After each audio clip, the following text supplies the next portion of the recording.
Kata Nabi, sayusibu ummati da'al umam. Kelak umatku akan terjangkit penyakit, kata dia.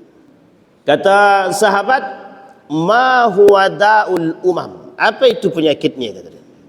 Kata Nabi, at-takatsur wat-tanajus fid dunya. Satu. Dia satu dua sekaligus. Kemudian al-ashar wal batar. 4. Kemudian at-tabaghut wat-tahasud hatta yakunal bagh. Kata Nabi, kelak umatku di akhir zaman itu terjangkit 6 penyakit, dan itu penyakitnya orang jahiliyah pada masanya. Setidaknya Allah sebutkan dalam Al-Quran ada 4. Zannal jahiliyah, tabarrujal jahiliyah, hukmul jahiliyah, hamiyatal jahiliyah. Di antara 4 ini dalam Al-Quran ada 2 hal yang perlu dipahami. Yang pertama adalah zannal jahiliyah. Yang kedua, yang paling penting lagi, ada namanya hamiyatal jahiliyah, fanatisme buta tanpa ilmu. Jadi poin pertama dan kedua itu.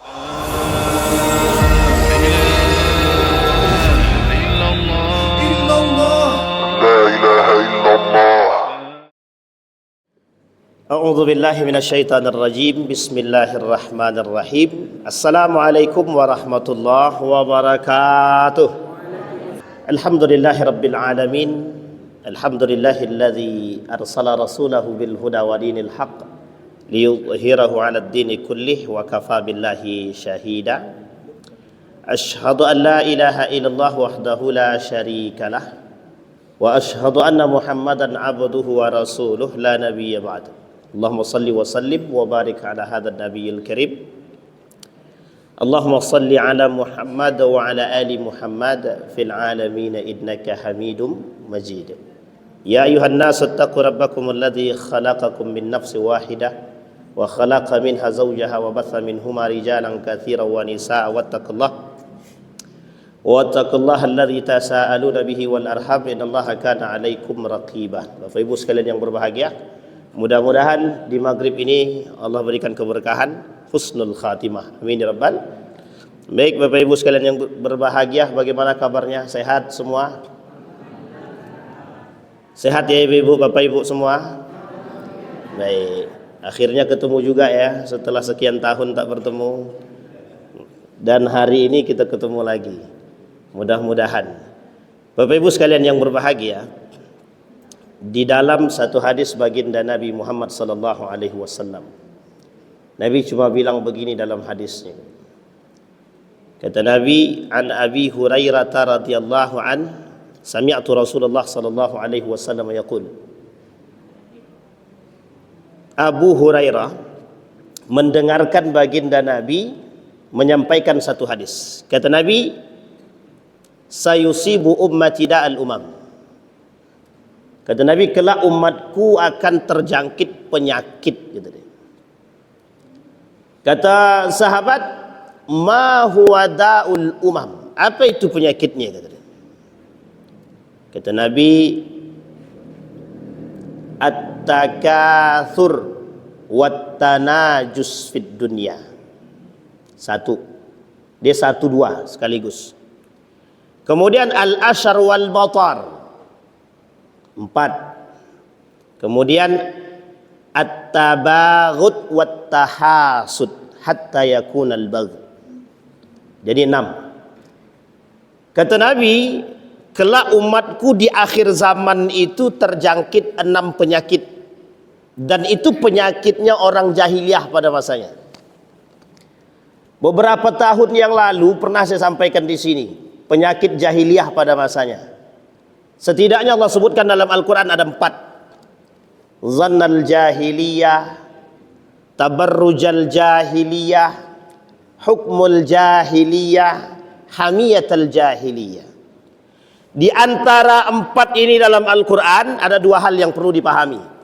Yang pertama adalah zannal jahiliyah, berfikir seperti orang jahiliyah.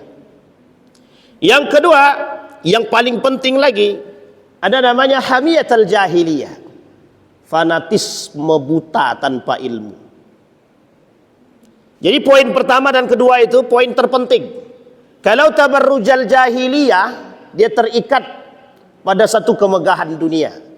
Sampai Nabi bilang dalam hadisnya, innama ahlakal ladzina man kana qablakum. Orang yang dihancurkan, orang-orang sebelum itu yang dihancurkan sama Nabi itu karena kemegahan. Kata para ulama dalam mentafsirkan hadis tersebut, menjelaskan hadis tersebut, itu kaitannya dengan kemegahan. Nanti kaitannya kemegahan itu dengan karakternya orang jahiliyah dahulu apa? At-Takatsur. Hafal surat At-Takatsur? Kalau sudah hafal coba disebutkan satu-satu. Bismillahirrahmanirrahim. Alhaakumut takatsur. Apa arti At-Takatsur yang Bapak Ibu baca itu? Artinya bermegah-megahan. Artinya bermegah-megahan. Kita kembalikan poin tadi. Zannal jahiliyah, tabarrujal jahiliyah, hukmal jahiliyah, hamiyatal jahiliyah. Kata Nabi, di akhir zaman itu banyak umat manusia itu menyerupai karakter orang jahiliyah dulu. Tidak sama dengan manusia sekarang. Beriman di lisan, di hati kafir. Nifak namanya, munafik. Lisan dia berkata kami mukmin, tapi hati dia berkata ihnal kuffar, kami kafir, munafik. Dan ingat Bapak Ibu, penghuni di akhir zaman itu cuma dua. Manusia di akhir zaman itu Bapak Ibu, penghuni dunia ini cuma dua. Kalau tidak kafir dia munafik dia. Cuma dua itu, tidak ada lain. Makanya dalam Al-Quran pembahasan munafik itu banyak sekali. At-Taubah, Ali Imran, An-Nisa, Al-Baqarah. Ada surat khusus namanya munafik.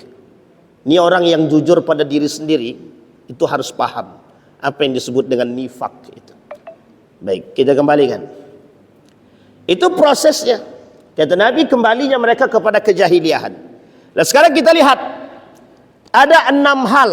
Waktu kita tak paham. Ada 6 hal kata Nabi, orang yang terjebak dalam penyakit orang zaman dulu. Sebelum qabla maji'il Islam, sebelum Islam datang. Yang pertama al-ashar wal batar, 1 dan 2. Al-ashar wal batar. Apa yang disebut dengan al-ashar? Al-ashar kufrun bi ni'matillah, orang yang kufur akan nikmat Allah. Ini kalau kita jabarin, ini kufur ini panjang.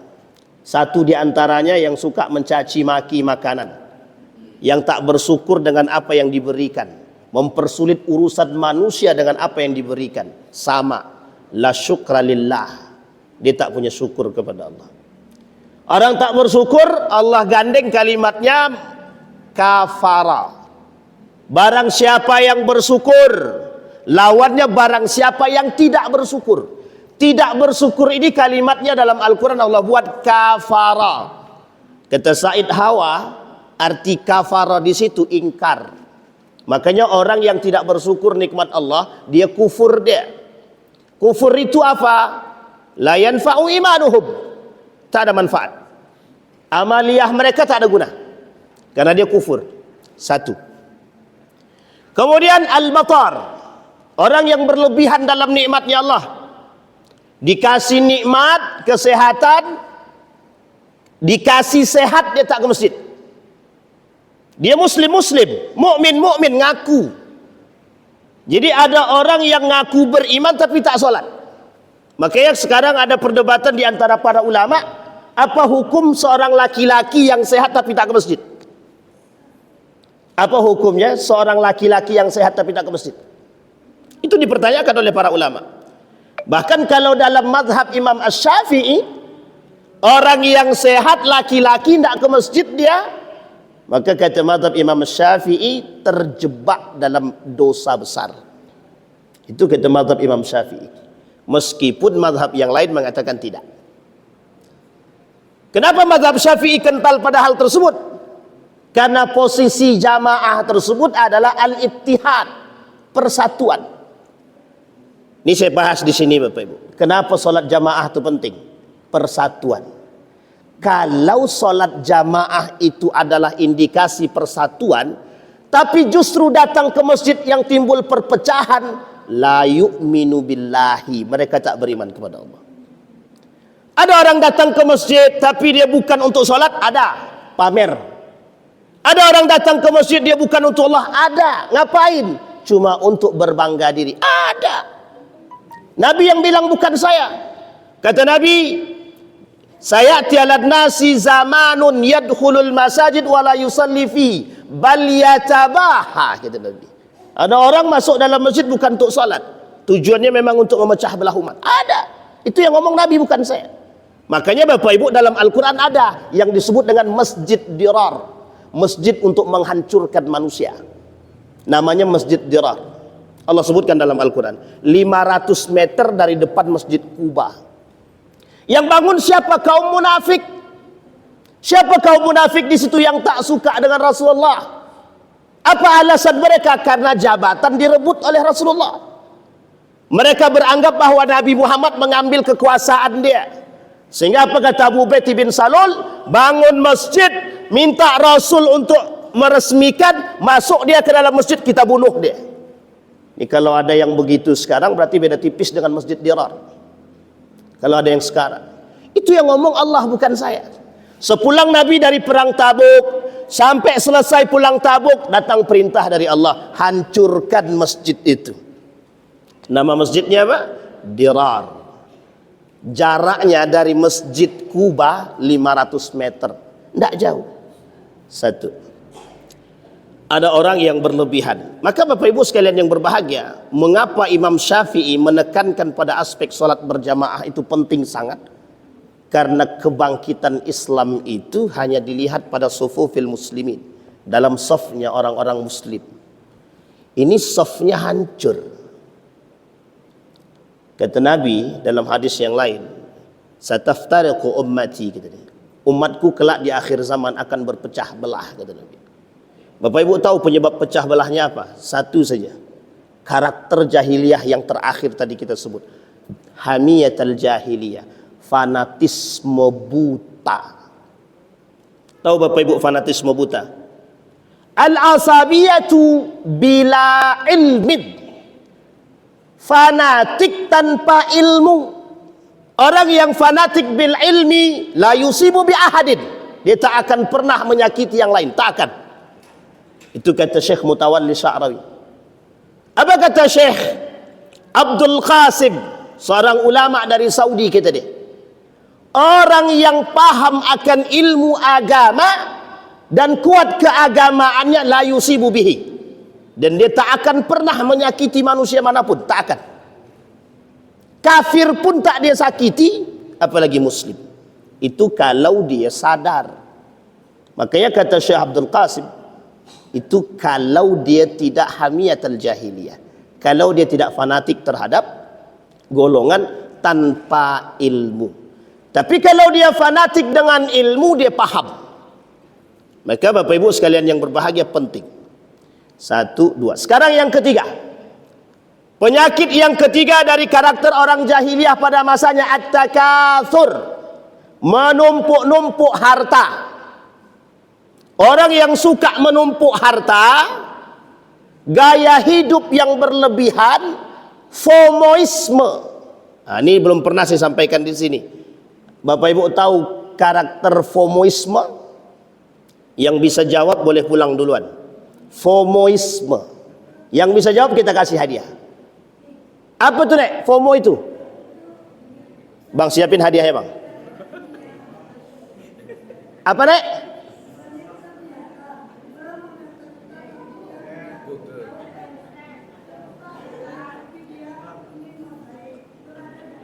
Oke. Baik.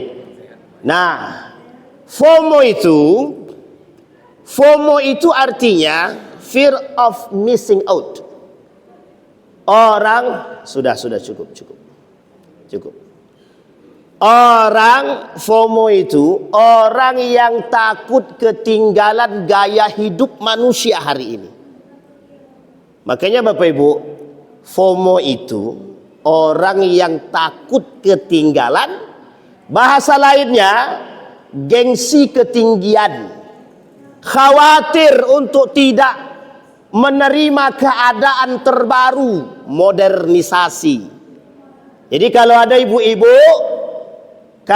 ibu-ibu yang sukanya apa namanya, kalau mencari tahu itu apa namanya, kepo tentang keadaan sekarang, wih itu tas tuh branded kali lah katanya. Dicari tahu itu. Ini namanya FOMO, namanya fear of missing out. Bapak Ibu sekalian yang berbahagia, gaya hidup manusia hari ini di atas rata-rata. Sehingga mohon maaf, pengaruh gaya hidup hari ini merusak citra. Saya ambil contoh. Jangan ada tersinggung. Kalau yang tersinggung berarti sakit hati. Berarti dia pelaku. Apa yang saya maksud? Orang yang mengikuti gaya hidup, dia akan melakukan apapun demi gaya hidup yang dia buat. Sekalipun yang dia lakukan adalah haram. Contoh. Ada orang hidup pas-pasan, tapi lihat tetangga pakai sepatu mewah, pengen punya. Untuk makan dia susah. Akhirnya apa yang dia lakukan? Mencuri, maling, mendesak, menekan, memaksa. Kalau sempat suaminya pegawai, dipaksakannya, bang korupsi aja bang, yang penting bisa beli sepatu. Ini gaya hidup, dorongan hawa nafsu. Maka kata Ibnul Qayyim Al-Jauziyah, 3 yang menyebabkan manusia masuk neraka, 3 pintu. Satu di antara 3 tersebut syahwat, hawa nafsu. Yang suka-suka nih dorong-dorong. Jadi ibu-ibu tolong jangan didorong suaminya. Cari yang halal saja, yang dimakan. Jangan yang syubhat, jangan yang haram. Yang haram tak boleh, apalagi yang syubhat tak boleh, apalagi yang haram. Sepeser 100 rupiah yang syubhat yang masuk ke dalam perut bapak ibu, 100 rupiah saja, maka 100 rupiah itu jadi yang haram. Fi butunihim nara, yang dia masukkan ke dalam perut dia itu api neraka. Tinggal 10 menit. Situ 19:15. Sekarang yang ketiga, sekarang yang keempat. At-tanajus fid dunya, berlomba-lomba dalam dunia. Ini poin penting sekarang nih. Maka kata Nabi, di akhir zaman tuh orang berlomba-lomba dengan dunia. Berlomba apa? Berlomba kursi panas atau berlomba apa? Semua dibuat Pak sekarang. Sekarang itu perbuatan yang paling nampak sekarang itu di tengah umat manusia adalah kejahiliahan. Menghalalkan yang haram, mengharamkan yang halal. Dia tak jelas mana yang halal, tak jelas mana yang haram sekarang. Semuanya sama aja. Barang orang milik dia, barang dia tetap milik dia. Tidak mungkin milik orang. Orang yang berlomba-lomba dalam urusan dunia ini, dia mesti terjebak dalam perbuatan yang salah, haram. Apa salah satu contoh dia? Salah satu caranya adalah mendapatkan harta dengan cara yang tidak benar. Sekarang pertanyaannya, banyak enggak cara untuk mendapatkan, menghasilkan harta dengan cara yang enggak benar? Nipu, maksa, maling, korupsi, apalagi malak, semuanya. Apalagi? Oh, jatah preman. Kok ente bilang itu barusan? Jual ganja, jual narkoba, jual ekstasi, jual miras, haram. Sampai ada seorang ulama menulis buku khusus 10 pekerjaan haram di akhir zaman. Tapi saya tak sebutkan di sini. Khawatir makin banyak yang sakit hati. Karena ini bahaya pada kalau sebutin itu. Tapi kapan waktu? Kita sebutkan dalam beberapa video yang lain. Mengapa mereka melakukan itu? Karena pada masa dahulu yang kaya itu harus kaya, yang miskin harus miskin.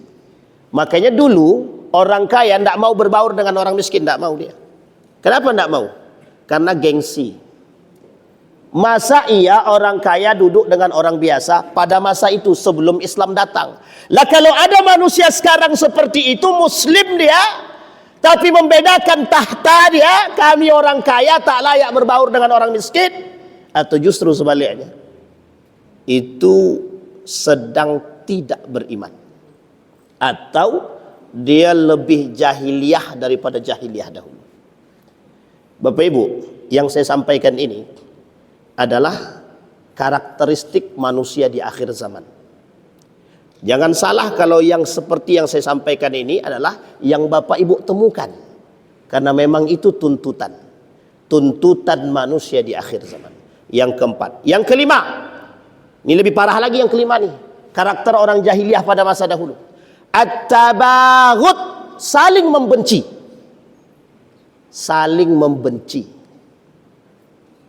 Bapak Ibu, kalau kita berbicara tentang saling membenci, mohon maaf, nggak usah ngaku lisannya beriman kalau masih ada yang dia sakiti. Ittaquz zulma fa inna zulma zulumatin yaumal qiyamah. Saya sudah pernah sampaikan di masjid ini. Orang yang menyakiti satu hati manusia, satu saja hati manusia yang tersakiti, di hari kiamat jangan mimpi masuk surga. Jangan mimpi. Tidak berhak dia masuk surga sebelum dia menyelesaikan urusan dia dengan orang yang dia sakiti hati dia. Jangan mimpi. Ustaz kayak punya Tuhan saja, yang ngomong Nabi dalam hadisnya, bukan saya. Apa kata Nabi? Diambil kebaikannya, diberikan kepada orang yang disakiti. Kalau habis pahalanya, keburukan orang yang disakiti diberikan kepada orang yang menyakiti.